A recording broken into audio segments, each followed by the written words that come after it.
നിങ്ങളുടെ favourite shows ഇനി ഒരിക്കലും മിസ്സാവില്ല. ഇപ്പോൾ C5 കാണും നിങ്ങളുടെ ഫേവറേറ്റ് ഷോസ് തികച്ചും സൗജന്യമായി. പണ്ട് ഏതോ ഒരു മുതലാളി വീടിന്റെ മുറ്റത്ത് എല്ലാ ദിവസവും പിച്ചക്കാർക്ക് അന്നദാനം നടത്തിയിരുന്നതായി പറഞ്ഞു കേട്ടിട്ടുണ്ട്. ഭക്ഷണം കഴിക്കാൻ വകയില്ലാത്ത ഒരുപാട് പേര് അവിടെ വന്ന് ആഹാരവും കഴിക്കും. ഞങ്ങളിപ്പോ ഏതാണ്ട് അതേ അവസ്ഥയില അല്ലേ അച്ഛാ?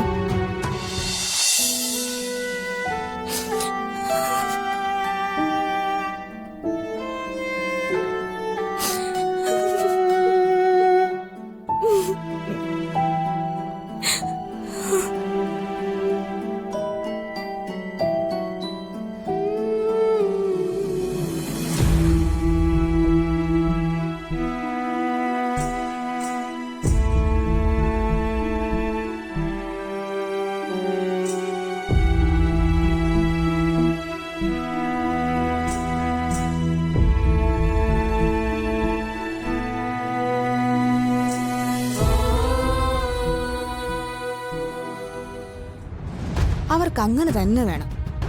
അവര് കാരണം നമ്മൾ എത്രമാത്രം കഷ്ടപ്പെട്ടു. മര്യാദയ്ക്കൊന്ന് ജീവിക്കാൻ പോലും സമ്മതിക്കുന്നില്ല ഇപ്പൊ. നിന്നോട് അവര് ഇത്രയ്ക്ക് നാത്തുൻപോരെടുക്കാൻ എന്താ കാര്യം? അതെനിക്കറിയില്ല. എന്നോട് മാത്രമല്ലല്ലോ, അവന്റെ കേട്ടത്തോടും അവരിങ്ങനെ തന്നെയല്ലേ? കറക്റ്റ്, അത് ഞാനും ശ്രദ്ധിച്ചിട്ടുണ്ട്. സാധാരണ എല്ലാ കുടുംബങ്ങളിലും മൂത്ത മരുമകളാണ് സ്ട്രോങ്. പക്ഷെ ഇവിടെ കാര്യങ്ങൾ നേരെ തിരിച്ചാ. അവന്തികയേക്കാൾ പവറ് നിന്റെ അച്ഛൻ അർച്ചനയ്ക്ക് കൊടുക്കുന്നു. അച്ഛൻ തന്നെ ഇതിനെല്ലാം കാരണം. സ്വന്തം മകളായ എന്നേക്കാൾ കാര്യം അവരോട് തന്നെയാണ്. ഞാൻ എന്തെങ്കിലും പറഞ്ഞ അതിനൊരു വിലയില്ല. എന്നാൽ അവര് പറയുന്നതോ അത് വേദവാക്യം. അവരുടെ തീരുമാനങ്ങളെല്ലാം അച്ഛൻ നടപ്പാക്കുകയും ചെയ്യും. അതാണ് പെണ്ണിന്റെ മിടുക്ക്. അർച്ചനയ്ക്കറിയാം നിന്റെ അച്ഛനെ എങ്ങനെ ഡീൽ ചെയ്യണമെന്ന്. അവര് കാരണം നമുക്ക് ഔട്ട് ഹൗസിൽ ഇങ്ങനെ താമസിക്കേണ്ടി വരുന്നേ. എപ്പോഴെങ്കിലും എനിക്കൊരു അവസരം കിട്ടും. അന്ന് എന്റെ സ്ഥാനത്ത് ഈ ഔട്ട് ഹൗസിൽ അവരെ ഞാൻ താമസിപ്പിക്കും. വാശി അത് വേണം. ഞാൻ സേതുമാധവന്റെ മകള് തന്നെയാ. എന്നെ തോൽപ്പിക്കാന്ന് അവര് ജന്മത്തിൽ വിചാരിക്കണ്ട. അത് നടക്കില്ല.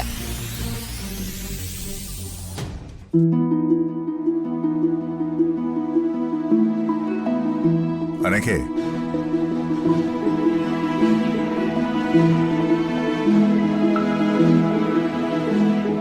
എന്താ ഇത്? ഇത് സ്നേഹിക്കും ധനുഷിനുള്ള ഫുഡാ. ഞാനിത് കൊടുത്തിട്ട് വരാം. മോളെ നിക്ക്, അച്ഛനും കൂടെ വരാം.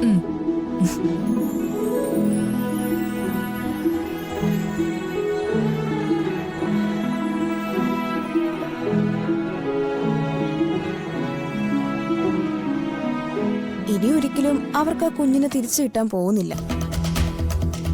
അങ്ങനെ ഉറപ്പിച്ചു പറയാനൊന്നും പറ്റത്തില്ല.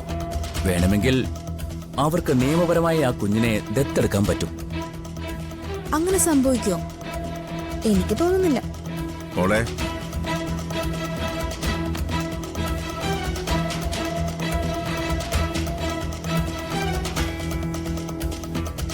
അച്ഛൻ എന്തിനാ ഭക്ഷണം കൊണ്ടുവന്ന്? ഞങ്ങളെ കളിയാക്കാനാണോ?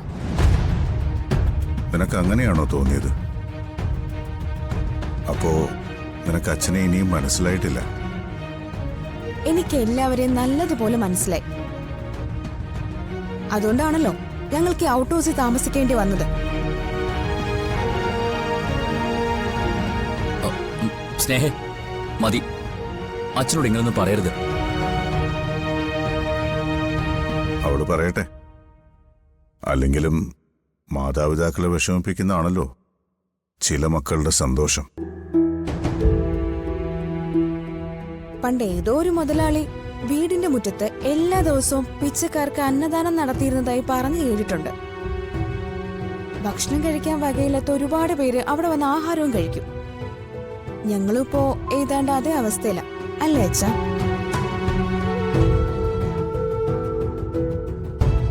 കൊള്ളാം, അത് കലക്കി.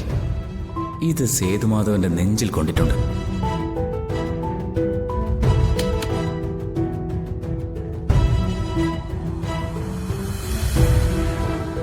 സ്നേഹ, ഇത് കുറച്ച് കൂടിപ്പോയി. നീ അച്ഛനോട് ഇങ്ങനൊന്നും പറയാൻ പാടില്ല. നമ്മൾ ഇത്ര വലിയ തെറ്റ് ചെയ്തിട്ടും അച്ഛൻ നമ്മളെ ഔട്ട് ഹൗസിലെങ്കിലും താമസിക്കാനായിട്ട് സമ്മതിച്ചില്ലേ? അത് തന്നെ അച്ഛന്റെ വലിയ മനസ്സല്ലേ? ക്ഷമിക്കണം, ഞങ്ങൾ ചെയ്തത് തെറ്റ് തന്നെയാണ്. പക്ഷേ സ്നേഹിക്കുന്നോടുള്ള ഇഷ്ടം കാരണം എനിക്ക് വേറെ വഴിയില്ലാതായിപ്പോയി. അതുകൊണ്ടാണ് ഇങ്ങനെയൊക്കെ സംഭവിച്ചത്.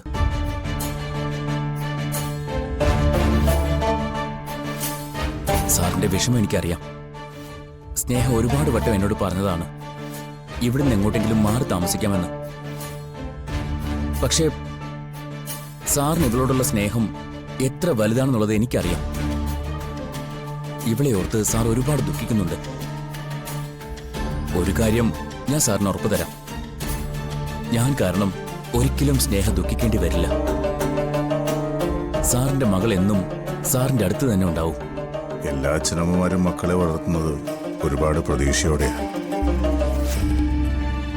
ജനിക്കുമ്പോൾ മുതൽ മക്കൾക്ക് വേണ്ടി അവർ കരുതി വയ്ക്കും. ഒരുപാട് സ്വപ്നങ്ങൾ കാണും, പ്രത്യേകിച്ച് പെൺമക്കളുടെ കാര്യത്തിൽ.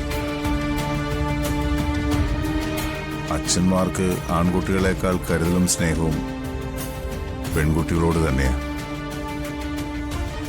എല്ലാവർക്കും മനസ്സിലായാലും അത് അവർക്ക് മാത്രം മനസ്സിലാവില്ല. നിന്റെ വിവാഹം ഈ നാട് മുഴുവൻ ആഘോഷിക്കുന്ന ഉത്സവം പോലെ ആർഭാടമായി നടത്തണമെന്ന് വിചാരിച്ച ആളാ ഞാൻ. പക്ഷേ അതിനുള്ള അവസരം നീ എനിക്ക് തന്നോ? അതിന് വേണമെങ്കിൽ ഇനിയും അവസരമുണ്ട്. എല്ലാവരും കൂടി അറിഞ്ഞ് ഇവളെ ഒന്നുകൂടി കെട്ടാൻ ഞാൻ തയ്യാറാ. ആ, ഇനി അതൊന്നും പറഞ്ഞിട്ട് കാര്യമില്ല. കഴിഞ്ഞതെല്ലാം കഴിഞ്ഞു.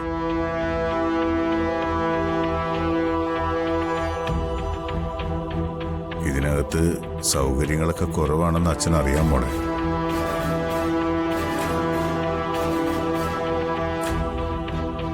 ആര് തള്ളി പറഞ്ഞാലും നിന്നെ അച്ഛൻ തള്ളി പറയില്ല. നിന്റെ കാര്യത്തിലാ അച്ഛന് ഏറ്റവും കൂടുതൽ കരുതലുള്ളത്. അത് മറ്റാരെക്കാളും നന്നായിട്ട് നിനക്കറിയാം. നിന്റെ ഏട്ടന്മാർക്ക് നിന്നോട് സ്നേഹമില്ലാഞ്ഞിട്ടല്ല, സ്നേഹ കൂടുതലുകൊണ്ടാ നിനക്ക് ഈ ചെറിയ ശിക്ഷ തന്നത്.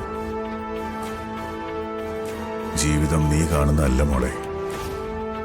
നിന്നെ നെല്ലിശ്ശേരി വീടിനകത്ത് താമസിപ്പിക്കണമെന്ന് തന്നെയാ അച്ഛനാഗ്രഹം. പക്ഷേ നിന്റെ ഏട്ടന്മാരുടെ വിഷമം മാറാതെ അതിന് സാധിക്കില്ല. നിന്നോടുള്ള കരുതലും സ്നേഹവും കൊണ്ട് തന്നെയാ അർച്ചനയെ കൊണ്ട് നിന്നെ തിരിച്ചു വിളിപ്പിച്ചത്. അച്ഛന്റെ മോള് എന്നും അച്ഛന്റെ കൺമുമ്പിൽ തന്നെ വേണം.